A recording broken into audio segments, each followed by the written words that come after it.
घोर ऐं सदको वसां सोहणे नबीअ जे शान तां। घोर ऐं सदको वसां सोहणे नबीअ जे शान तां। जान हीअ पंहिंजी असांखे, जान हीअ पंहिंजी असांखे वध सजण खां कान आ, ओ वध सजण खां कान आ। घोर ऐं सदको वसां सोहणे नबीअ जे शान तां। घोर ऐं सदको वसां सोहणे नबीअ जे शान तां। शान जंहिंजो आ निरालो कोन उन जो मटवदा। शान जंहिंजो आ निरालो कोन उन जो मटवदा। आ उन्हीअ जी हा कहर हंदे, आ उन्हीअ जी हा कहर हंदे जंहिंजो आला शान आ, ओ जंहिंजो आला शान आ। घोर ऐं सदको वसां सोहणे नबीअ जे शान तां। घोर ऐं सदको वसां सोहणे नबीअ जे शान तां। हा नुबूवत थी ख़त्म वा सोहण पिण सरदार ते। हा नुबूवत थी ख़त्म वा सोहण पिण सरदार ते। उन हकीकत जी गवाही, उन हकीकत जी गवाही ॾींदो ही क़ुरआन वा, ओ ॾींदो ही क़ुरआन वा। घोर ऐं सदको वसां सोहणे नबीअ जे शान तां।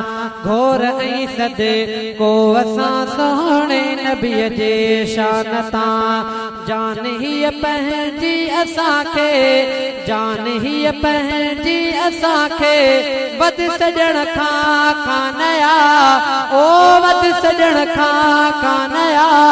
घोर ऐं सदको वसां सोहणे नबीअ जे शान तां। वण सुञातो उठ सुञातो पोइ बिजे मुनकिर थिए। वण सुञातो उठ सुञातो पोइ बिजे मुनकिर थिए। सो सफ़ा आहे कमीनो, सो सफ़ा आहे कमीनो तंहिंमें न को ईमान वा, तंहिंमें न को ईमान वा। घोर ऐं सदको वसां सोहणे नबीअ जे शान तां।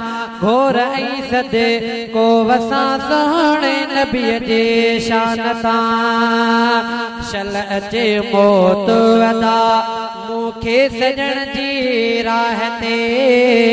शल अचे मौत अदा मूंखे सजण जी राह ते।